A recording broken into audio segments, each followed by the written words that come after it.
What's up, guys? Welcome back to Seize the Speed from all the way across the seas. This is an Iran Khodro IKCO Samand, which is the national car, or was the first national car of Iran. And I don't even know where to begin with this one. This particular example is my grandpa's daily beater thing that he drives like a madman, like a truck in his farm out here in the city, which there will be a video showing you how driving in Iran is. But let's get into this and see how they do it over here.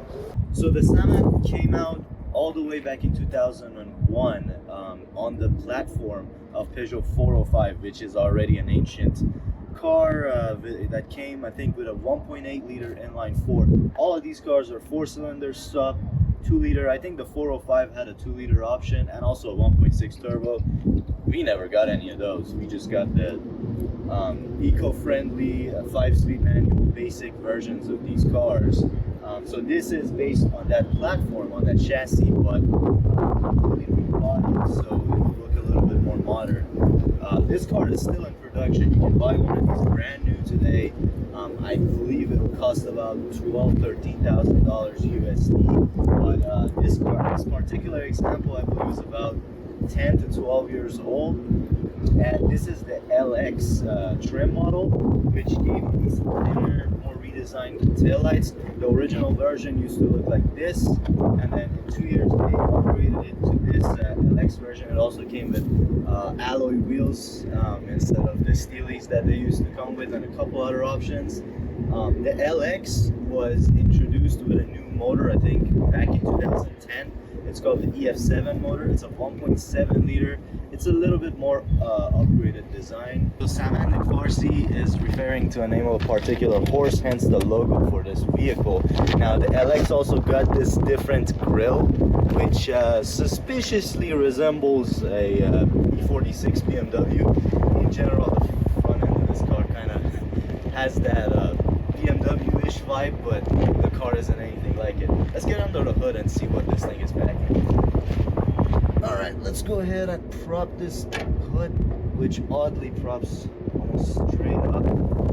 And here's the EF7 engine that was introduced for this car about 10–12 years ago instead of the original 1.8 liter. This is a 1.7 liter.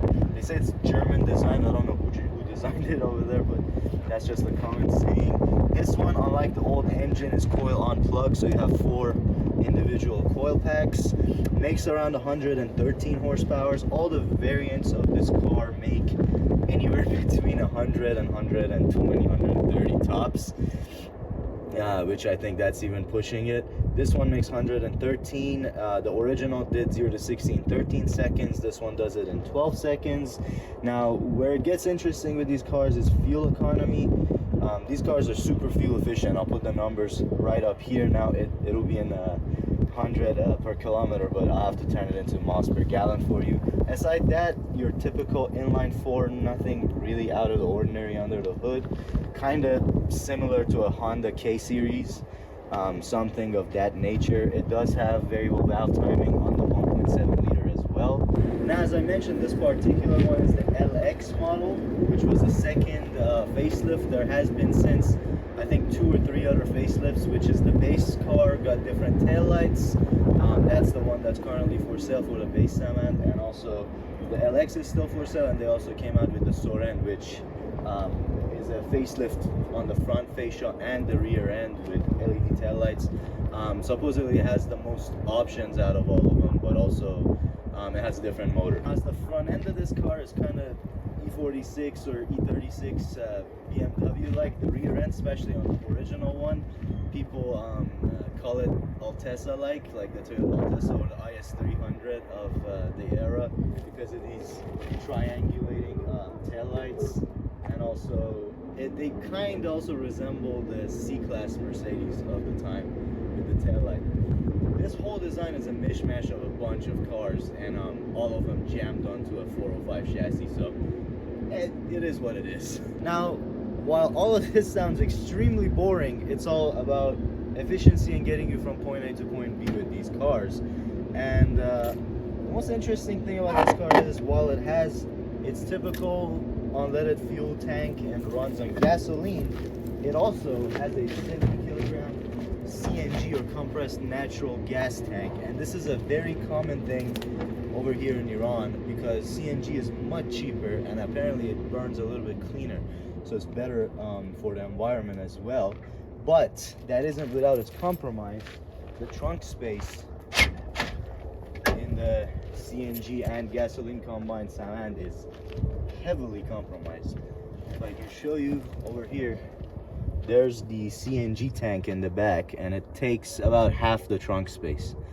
And nowadays most cars in Iran, most common cars at least that are non-import, are CNG and gasoline combined. So when you go to hop in an airport taxi, you can see what the problem is here. Your suitcases aren't going to fit very well in the back. Alright, so as I mentioned, the Samand comes with a basic like Volkswagen style key. Does have a little remote for the door.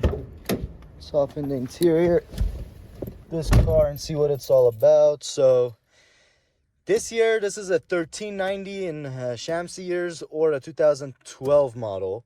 And it does not have airbags. The current models, or any new car in Iran now, is mandated to have at least driver and passenger airbags. So new ones do come with that.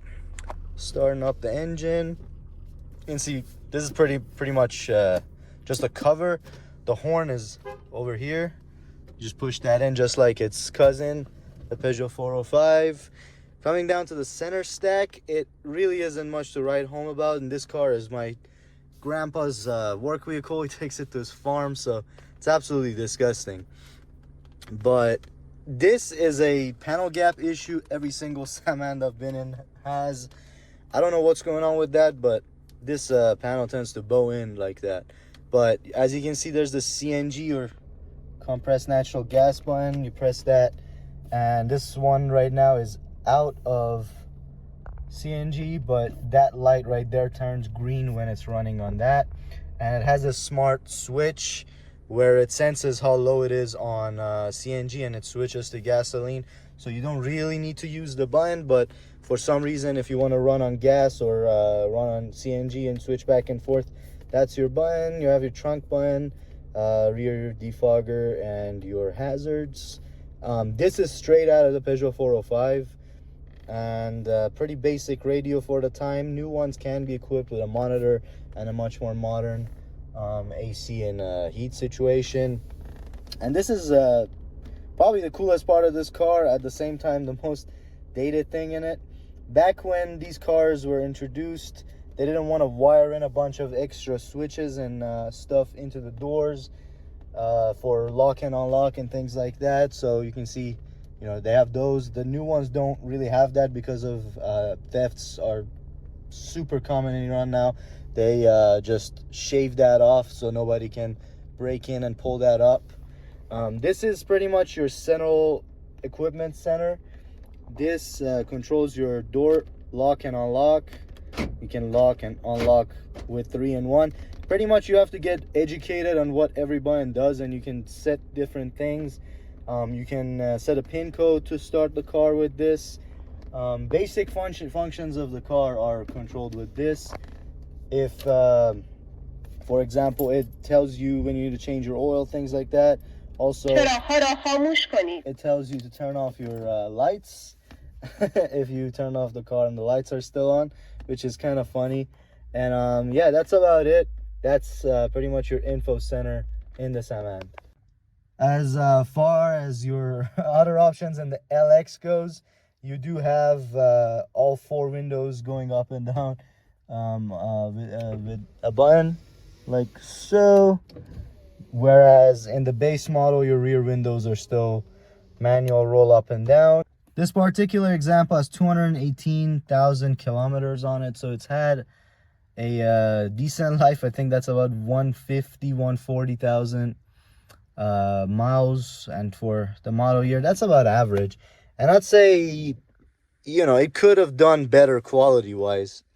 This particular example is a manual transmission. Like I said, probably 90-something% of these cars are equipped with this transmission. Front-wheel drive, of course. Now, there are a couple of versions they made here and there, but they never really, in the Samand platform, made it with auto. There is a newer version, more updated version of the Samand, based on the same platform, but looks completely different.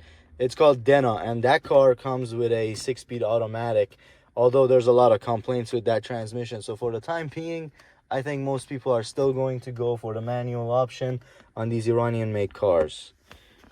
As far as storage, it's not too bad. You get a decent bit of storage.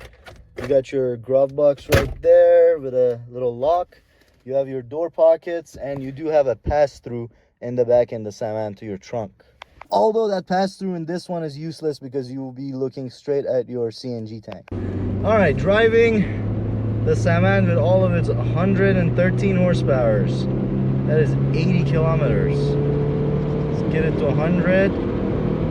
That's 100. That took about a little more than 12 seconds, and a couple of reasons that could be is this particular one has 218,000 kilometers. It's been put through its paces properly. I'm pretty sure it's due for some major maintenance. No check engine lights, luckily. Right now we are currently running on CNG. This car does have a little button so you can switch back and forth between gas and CNG, but it defaults of course to use your CNG before it switches automatically to gas. Fun fact, by the way, Iran is the largest auto manufacturer in the Middle East. Now, the cars might not be of the highest trim and quality, but they definitely are of the quantity. They sell in huge numbers. There's a crazy import tax imposed on imported cars that makes it really ridiculous to buy anything that's not Iranian made. Anyways, I just avoided hitting a pedestrian, but the show must go on. Yeah, you really don't want to miss that driving in Iran video. It's gonna be a lot of fun. But this leads car prices to be very ridiculous. For example, a brand new Kia Forte, or a Cerato as they call it here, which brand new, by that I mean like a 2018-19 that hasn't been driven because import has been banned for the last few years, would cost about $50,000 to $60,000, which is insane. It's just absurd. Maintenance cost here is crazy on foreign cars. Nobody wants to touch them. Parts are rare. So because of that, most people drive these Iranian made cars. There isn't a whole lot of variety, as I mentioned. This car is based on the Peugeot 405. That is a Peugeot of the 80s, if I'm not mistaken. Towards the end of its life, it started production in Iran. And by the way, fun fact, it's still being manufactured and produced in Iran. You can still buy the father to this car, the Peugeot 405 brand new. It's just a hair cheaper. But if you want a, I guess, more round modern design, this would be the alternative to a Peugeot 405. Now, since this car, there has been new ground up national cars, fully Iranian design made cars. There's one that's called Dena, I think. There's a couple other ones. I'm not very familiar with that. Mind you, I have not been back home in 7 years, so hence the fact I couldn't find a nicer Samand to review.